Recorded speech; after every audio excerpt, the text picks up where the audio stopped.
ITV వార్తలకు స్వాగతం. ముందుగా వార్తల్లోని ముఖ్యాంశాలు. సనాతన బోర్డు కోసం దీక్ష చేశానన్న పవన్, ధార్మిక పరిరక్షణకు చర్యలు అవసరమని వ్యాఖ్య. భక్తుల విశ్వాసం కాపాడాలని పిలుపు, ధార్మిక అంశాల్లో రాజీ లేదని స్పష్టం.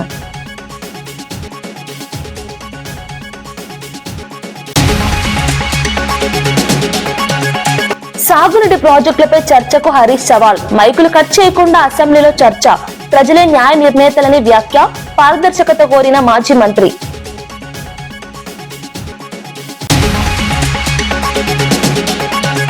కిమ్స్ లో బాధితులను పరామర్శించిన వైఎస్ఆర్సీపీ నేతలు, కల్తీపాలు ఘటనపై తక్షణ చర్యల డిమాండ్, కుటుంబాలకు ధైర్యం చెప్పిన మాజీ మంత్రులు, బాధ్యులపై కఠిన చర్యలు తీసుకోవాలని విజ్ఞప్తి.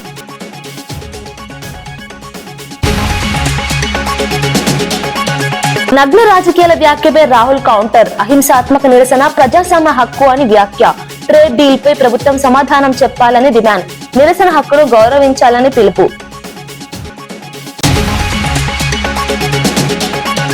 పాలు ఘటనపై పురంధేశ్వరి ఆగ్రహం, బాధ్యులపై కఠిన చర్యలు తీసుకోవాలని వ్యాఖ్య, ఆహార భద్రతపై అప్రమత్తంగా ఉండాలని సూచన, పాల సరఫరా వ్యవస్థపై సమగ్ర విచారణ చేయాలని డిమాండ్.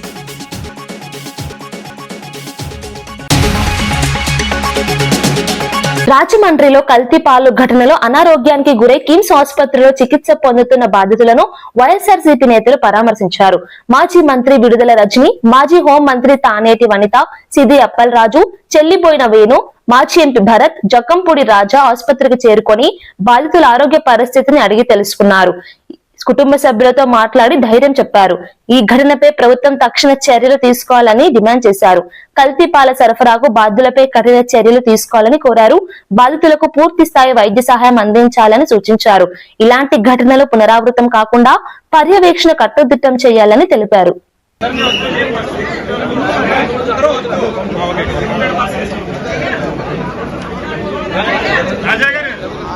కలెక్టరేట్ పరిధిలోని వెలుగుమట్లలో 62 ఎకరాల భూదాన్ భూముల్లో నివసిస్తున్న సుమారు 2000 మందిని ఖాళీ చేయించడంపై వివాదం చెలరేగింది.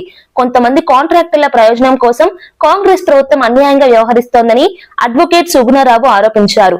15 సంవత్సరాల క్రితం పేదలకు పట్టాలు ఇచ్చారని, హైకోర్టు కూడా వారికి హక్కులకు సమర్థించిందని తెలిపారు. ఆ పట్టాలు రాజ్యాంగబద్ధంగా చట్టబద్ధంగా వాళ్ళు నివాసం ఉంటున్నారు. వాళ్ళకి భూదాన బోర్డు వాళ్ళు పట్టాలు ఇచ్చింది. అదేవిధంగా హైకోర్టు వారు పట్టాలు ఇచ్చారు. భూదాన బోర్డు వాళ్ళు వాళ్ళకి అనేక మంది వాళ్ళ నివాసం ఉండడానికి హక్కు ఉందని చెప్పి పట్టాలు కూడా ఇవ్వడం జరిగింది. ఈ పట్టాలు ఇచ్చిన తర్వాత అనేక మంది వాళ్ళని ఇబ్బంది పెడతా ఉంటే, అనేక మంది ఆ భూమిని ఆక్రమించుకొని ఇబ్బంది పెడతా ఉంటే వాళ్ళు హైకోర్టుకి వెళ్లి హైకోర్టులో కూడా స్టే తెచ్చుకోవడం జరిగింది. హైకోర్టు వారు కూడా, గౌరవ తెలంగాణ హైకోర్టు వారు కూడా అక్కడ పేదలు ఉండవచ్చు, వాళ్ళని ఇబ్బంది పెట్టొద్దు, వాళ్ళు ఉండాలని చెప్పేసి హైకోర్టు వారు స్టే ఇచ్చారు, ఆదేశాలు ఇచ్చారు. రెవెన్యూ వాళ్ళు కానీ, పోలీసు వారు కానీ ఎవరు కూడా జోక్యం చేసుకోవడానికి వీలు లేదు అని చెప్పి చాలా స్పష్టమైన ఆదేశాలు హైకోర్టు వాళ్ళు ఇచ్చారు. అంతేకాదు హైకోర్టులో వాళ్ళకి నీళ్లు ఇవ్వండి, కరెంట్ ఇవ్వండి, వాళ్ళ చీకట్లో మగ్గొద్దు, వాళ్ళ చిన్న పిల్లలు ఉన్నారు, వాళ్ళకి స్కూల్ ఏర్పాటు చేయండి, హాస్పిటల్ ఏర్పాటు చేయండి, కరెంట్ ఇవ్వండి, నీళ్లు ఇవ్వండి అని చెప్పేసి కూడా హైకోర్టు వాళ్ళు ఆదేశాలు ఇచ్చారు. అదేవిధంగా lower court AI impact summit నేపథ్యంలో యూత్ కాంగ్రెస్ నిరసనలను ప్రధాని మోదీ నగ్న రాజకీయాలని విమర్శించగా లోక్సభ ప్రతిపక్ష నేత రాహుల్ గాంధీ ఘాటుగా స్పందించారు. అహింసాత్మక నిరసనలు ప్రజాస్వామ్యానికి పునాది అని పేర్కొన్నారు. శాంతియుతంగా నిరసన తెలిపిన కార్యకర్తలను అవమానించడం సరికాదన్నారు. అమెరికాతో ట్రేడ్ డీల్ విషయంలో ప్రభుత్వం దేశాన్ని అవమానించిందని ఆరోపించారు. ఎప్స్టీన్ ఫైల్స్ ఆరోపణలు కూడా ప్రస్తావిస్తూ ప్రభుత్వం సమాధానం చెప్పాలని డిమాండ్ చేశారు. నిరసన హక్కును గౌరవించాలని హితవు పలికారు. ప్రజాస్వామ్య విలువలను కాపాడాలని పిలుపునిచ్చారు. ये शर्म की बात, देश को आपने बेचा है. पहली शर्म की बात जो यूएस के साथ आपने ट्रेड डील की है, जिसमें हिंदुस्तान को कुछ नहीं मिला और हमारा पूरा देश आपने अमेरिका को बेच दिया है. हमारे देश का डेटा दे दिया, किसानों को खत्म कर दिया, टेक्सटाइल इंडस्ट्री बर्बाद कर दी. ये शर्म की बात. दूसरी शर्म की बात, एप्स्टीन जो पीडोफाइल है, उसकी फाइलों में, उसकी ईमेल में आपका नाम, आपके मंत्रियों का नाम और आपके दोस्तों का नाम, तीनों का एक साथ आ रहा है। ये है दूसरी शर्म की बात।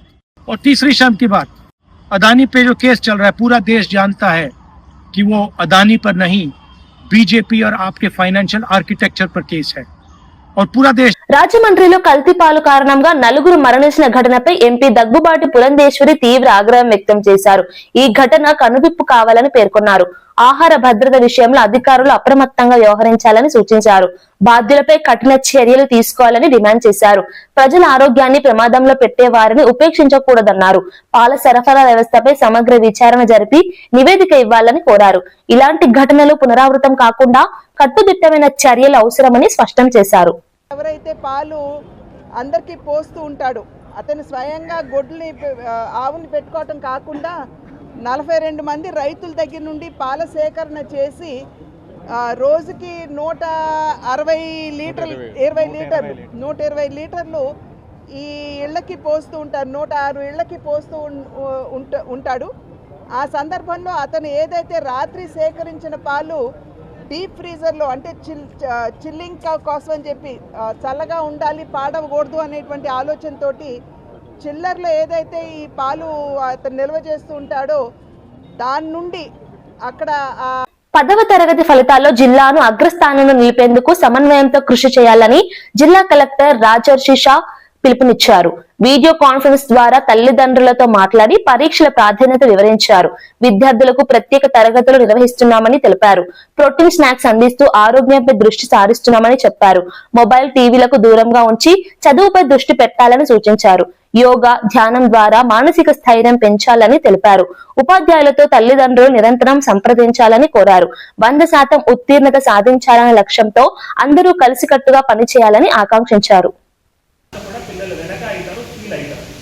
తర్వాత వాళ్ళకి కొంత మనం ఈ మార్గదర్శనం ఇవ్వాలి, తల్లిదండ్రులు కానీ టీచర్స్ కూడా. దాట్ ఏమైనా సబ్జెక్ట్, మ్యాథ్స్ ఇందాక చెప్పినాము, మ్యాథ్స్ కానీ ఫిజికల్ సైన్స్ కానీ బయో సైన్స్ కానీ ఏమైనా సబ్జెక్ట్లో వెనక ఉన్నారు అంటే దయచేసి అక్కడ ఉన్న టీచర్ ఉపాధ్యాయులతో అడిగి దానికి పరిష్కారం చేయాలి. అవి చేస్తేనే మనం ఏవైతే సమస్యలు ఉన్నాయో పరిష్కారం చేయగలుగుతాం. లేదు అటువంటి ఫ్రెండ్తో కూడా, అటువంటి దోస్తుతో కూడా మాట్లాడి మనం మన సమస్యలు ఏవైతే ఉన్నాయో పరిష్కారం చేయాలి. తర్వాత మనం ఈ ప్రాక్టీస్ చాలా ఇంపార్టెంట్. ఇందాక మళ్ళీ గజేంద్ర గారు చెప్పారు, మ్యాథ్స్లో ఏం ప్రాక్టీస్ చేయాలి, ఇంగ్లీష్లో ఏం ప్రాక్టీస్ చేయాలి, కొన్ని 2 మార్కుల క్వశ్చన్స్ ఉంటాయి, అటువంటి పైన మనం ఫోకస్ చేయాలి.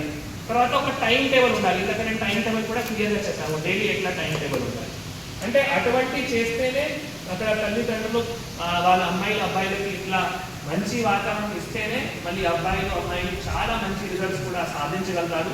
నేను తల్లిదండ్రులను కూడా కోరుతున్నాము. సో మన లాస్ట్ అకాడమిక్ ఇయర్లో మీ అందరికీ తెలుసు, మన గత అకాడమిక్ ఇయర్లో మన జిల్లా పొజిషన్ అంటే మొత్తం స్టేట్లో చూస్తే 17 స్థానంలో ఉండేది. కానీ లాస్ట్ అకాడమిక్ ఇయర్లో మనం 9 స్థానంకి వచ్చాము. సో ఈసారి తల్లిదండ్రులు కానీ, పిల్లలు కానీ, ఉపాధ్యాయులు కానీ, ప్రధానోపాధ్యాయులు కానీ అందరూ కృషి చేసి ఈసారి మళ్ళీ జిల్లా మొత్తం రాష్ట్రంలో టాప్ 3లో రావాలి మేము కోరుతున్నాము. మనం టాపర్స్ ఎవరైతే ఉన్నారో మనం లాస్ట్ ఇయర్ కూడా మళ్ళీ ప్రభుత్వం నుంచి వారికి బహుమతి కూడా రావడం జరిగింది. దాంతోపాటు మనం ఇక్కడ జిల్లాలో కూడా వారికి ట్యాబ్స్ ఏవైతే ఉంటాయో అటువంటివి కూడా ఇవ్వడం జరిగింది. సో మనం తప్పకుండా ప్రోత్సహిస్తున్నాము. ఇంకా కూడా ఏమైనా చేయాల్సిన ఉంటే ఇంకా 1.5 monthలో మనం చేస్తున్నాము. Amaravati inner ring road alignment కుంభకోణం కేసులో విచారణను హైకోర్టు మార్చి 10కి వాయిదా వేసింది. సీఎం చంద్రబాబు నాయుడు ముందస్తు బెయిల్ రద్దు చేయాలని మాజీ ఎమ్మెల్యే ఆళ్ల రామకృష్ణారెడ్డి దాఖలు చేసిన పిటిషన్పై కోర్టు విచారణ జరిపింది. ఇరు పక్షాల వాదనలు విన్న న్యాయస్థానం తదుపరి విచారణ తేదీ నిర్ణయించింది. ఈ కేసు రాజకీయంగా ప్రాధాన్యత సంతరించుకుంది. విచారణపై రాష్ట్ర వ్యాప్తంగా ఆసక్తి నెలకొంది. తదుపరి దశలో కీలక పరిణామాలు చోటు చేసుకునే అవకాశం ఉంది. మేము వాయిదా వేస్తున్నామని చెప్పారు. నేను ఒకటే చెప్పదలుచుకున్నాను అందరికీ కూడా, ఖచ్చితంగా చంద్రబాబు నాయుడు ఈ కేసులో తొలి ముద్దాయి, నారా లోకేష్ గారు 14వ ముద్దాయి, అదేవిధంగా మంత్రి నారాయణ గారు, ఆయనకు కూడా సుమారు 150-200 ఎకరాలు ఇవాళ ఇదే ఇన్నర్ రింగ్ రోడ్డుని కాచుకొని ఉన్నాయి. ఇవన్నీ కూడా అసలు ఒకళ్ళ నుంచి ఒకళ్ళకి ఎలా ఆర్కే హౌసింగ్ అంజనీ కుమార్ గారికి నారాయణ గారికి ఏ విధమైనటువంటి సంబంధాలు ఉన్నాయి, ఆర్థిక లావాదేవీలు జరిగినాయి, ఏ విధంగా ఒకళ్ళకొకళ్ళు బినామీలుగా ఉన్నారు, ఏ విధంగా చంద్రబాబు నాయుడు గారు హెరిటేజ్ ఫుడ్స్కి సంబంధించి లాభాలు జరిగినాయి, ఇవన్నిటి కూడా ఆ రోజుల్లో సిఐడి వాళ్ళు గౌరవ న్యాయస్థానంలో అఫిడవిట్ రూపంలో వేస్తున్నారు. కాబట్టి ఎన్ని వాదనలు మరి చంద్రబాబు నాయుడు గారు కానీ అటు గవర్నమెంట్ వాళ్ళు వినిపించినా కూడా న్యాయస్థానం నిలబడుద్దని చెప్పి నేను నమ్ముతా ఉన్నాను. ఖచ్చితంగా చంద్రబాబు నాయుడు గారు ఈ కేసులో ముద్దాయిగా తేల్తాడని చెప్పి నేను భావిస్తా ఉన్నాను. TRS working president KTR Adilabad జిల్లా పర్యటనకు చేరుకున్నారు. నెరడిగొండ టోల్ గేట్ వద్ద బోధ్ ఎమ్మెల్యే అనిల్ జాదవ్ పార్టీ శ్రేణులు ఘన స్వాగతం పలికారు. కేటీఆర్ పర్యటన సందర్భంగా పార్టీ కార్యక్రమాలు నిర్వహించనున్నారు. స్థానిక సమస్యలపై చర్చించనున్నారు. కార్యకర్తల ఉత్సాహం కనిపించింది. జిల్లాలో పార్టీ బలోపేతంపై దృష్టి సారించనున్నట్లు సమాచారం.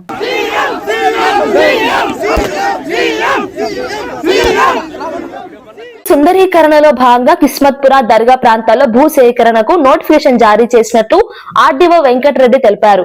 బఫర్ జోన్ లో ఉన్న మధు పార్క్ అపార్ట్మెంట్ సహా ఇతర నిర్మాణాలను మార్కెట్ రేట్ ప్రకారం నష్టపరిహారం చెల్లించి స్వాధీనం చేసుకుంటామని స్పష్టం చేశారు. మొత్తం 83 ఎకరాల భూ సేకరణను పారదర్శకంగా చేపడతామని తెలిపారు. ప్రజాభిప్రాయం సేకరించిన తర్వాతే ప్రక్రియ పూర్తి చేస్తామని పేర్కొన్నారు. ప్రాజెక్టు వల్ల నగర అభివృద్ధికి మేలు జరుగుతుందని చెప్పారు. కిస్మత్పూర్ విలేజ్ అండ్ దర్గా ఖలీజ్ఖాన్ గ్రామాలలో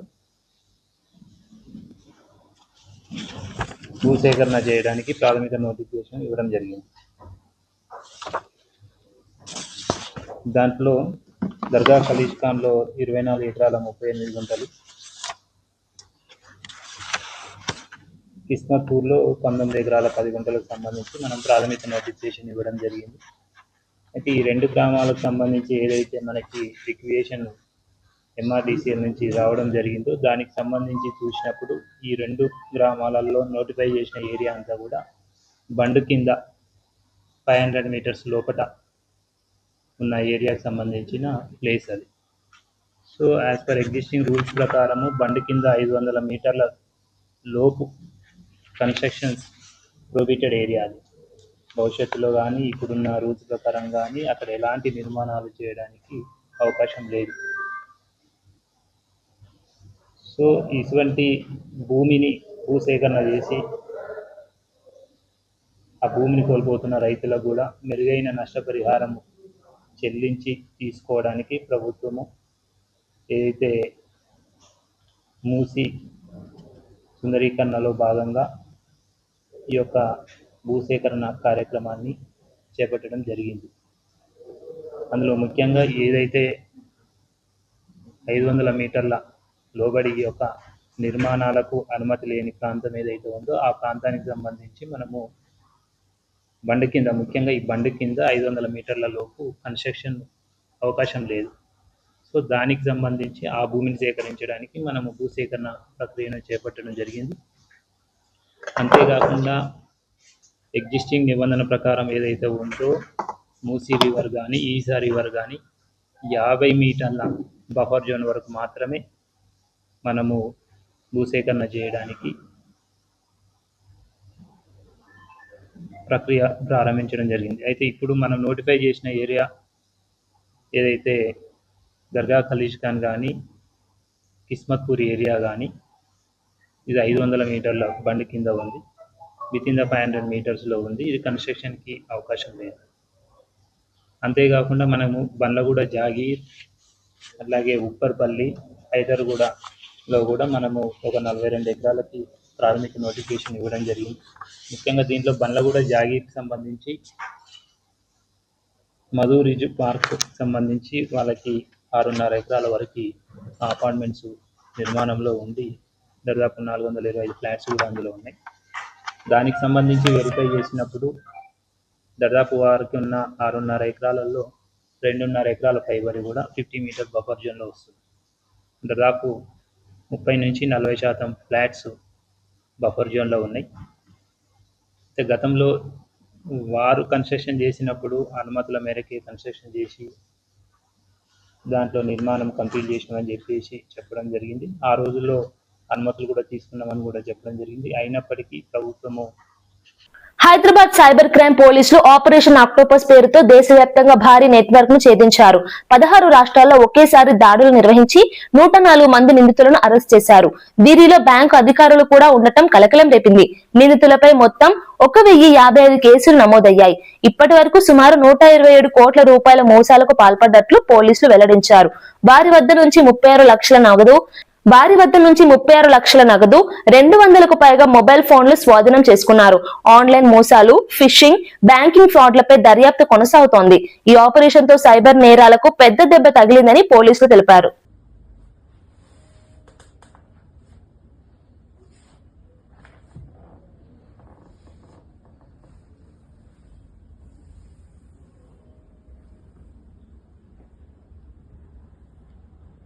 జనసేన ఎమ్మెల్యే అరవ శ్రీధర్ పై వచ్చిన ఆరోపణలపై శాసన మండలిలో వైసీపీ ఎమ్మెల్సీ వరదు కళ్యాణి ప్రశ్నించారు.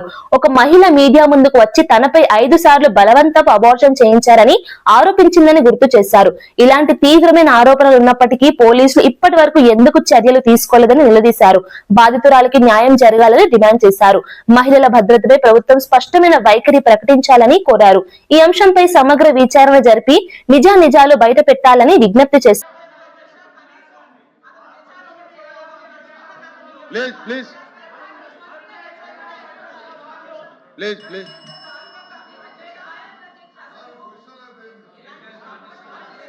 అమ్మా కళ్యాణ్ గారు మీరు వినిపించుకోవాలి.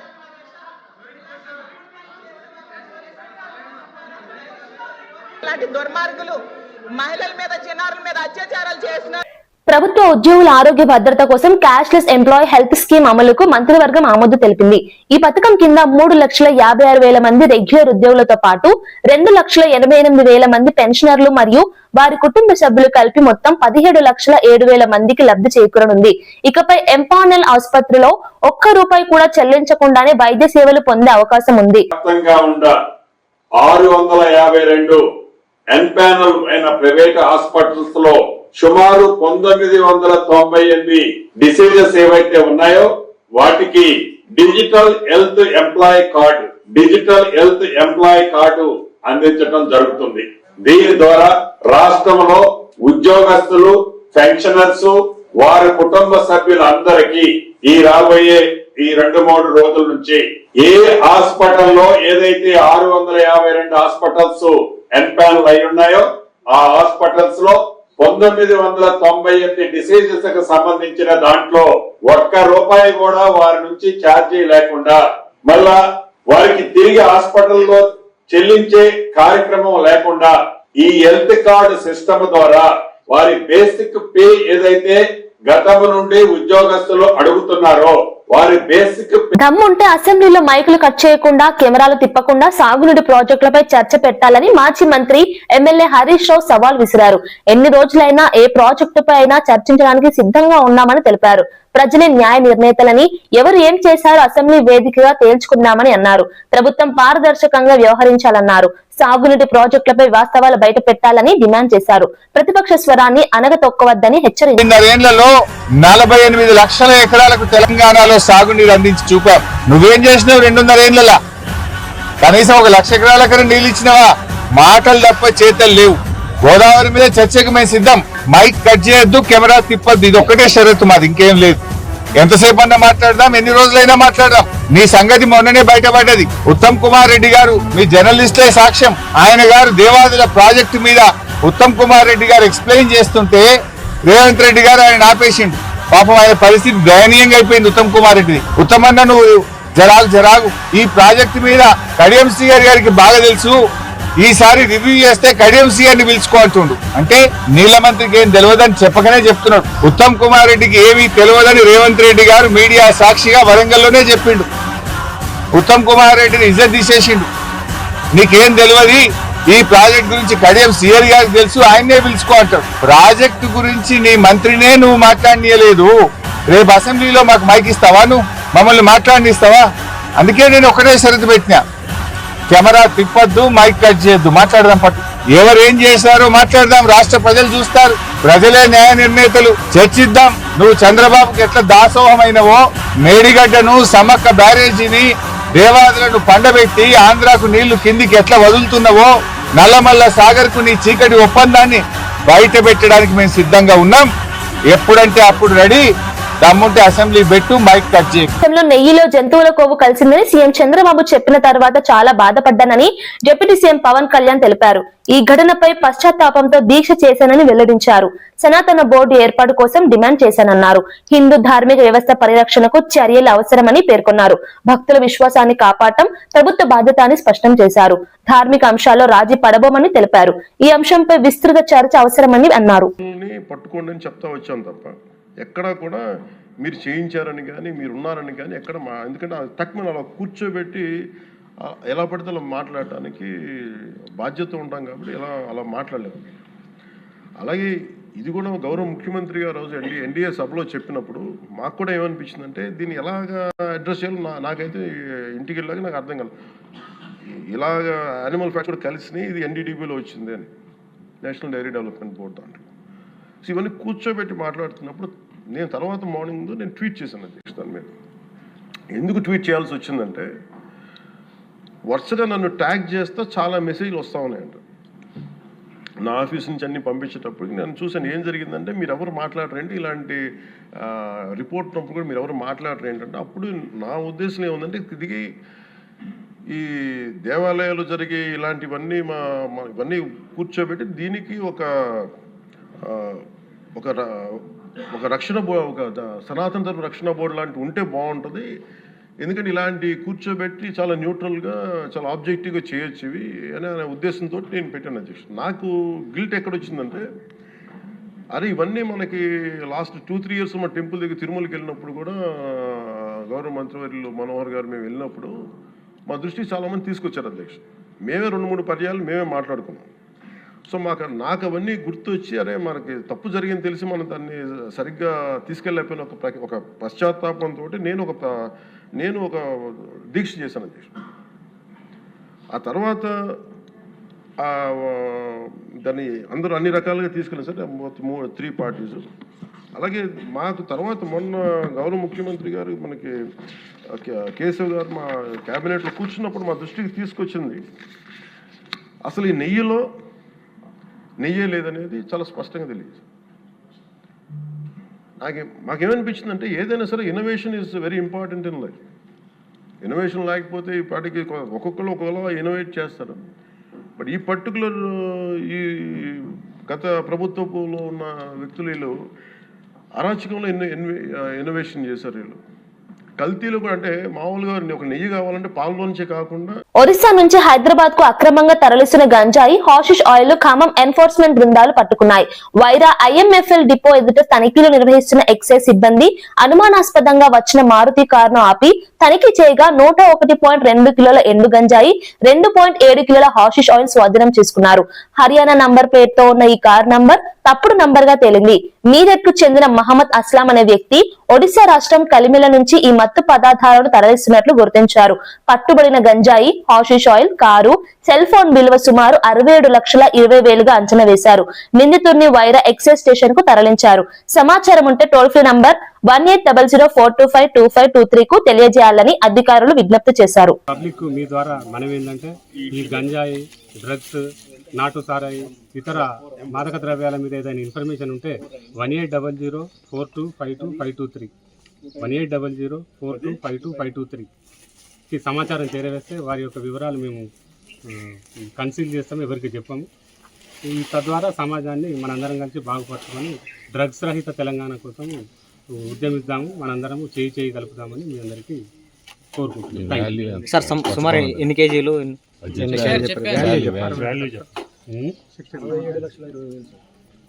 ఈ 101.5 కిలోల గంజాయి, 2.7 కిలోల హషిష్ ఆయిల్, ఒక కారు, ఒక మొబైల్, దీని యొక్క వర్త్ 67 లక్షల చిల్లర ఉంది.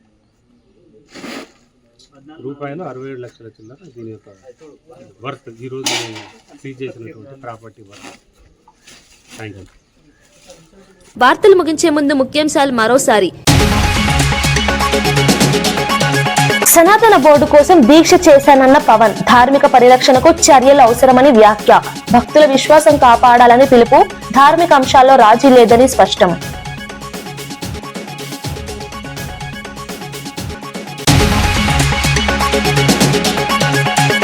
సాగునీటి ప్రాజెక్టులపై చర్చకు హరీష్ సవాల్. మైకులు కట్ చేయకుండా అసెంబ్లీలో చర్చ.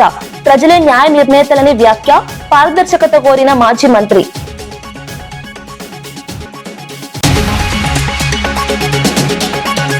కిమ్స్ లో బాధితులను పరామర్శించిన వైఎస్ఆర్సీపీ నేతలు. కల్తీ పాలు ఘటనపై తక్షణ చర్యల డిమాండ్. కుటుంబాలకు ధైర్యం చెప్పిన మాజీ మంత్రులు. బాధ్యులపై కఠిన చర్యలు తీసుకోవాలని విజ్ఞప్తి.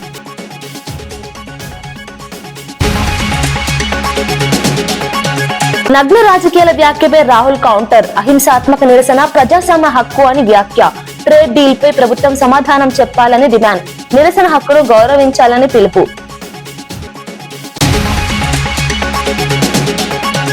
పాలు ఘటనపై పురంధేశ్వరి ఆగ్రహం. బాధ్యులపై కఠిన చర్యలు తీసుకోవాలని వ్యాఖ్య.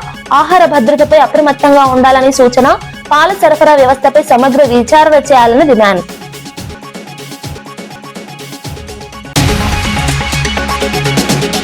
ఇవి ఈనాటి వార్తా విశేషాలు. మరో బులెటిన్లో మళ్ళీ కలుద్దాం. నమస్కారం.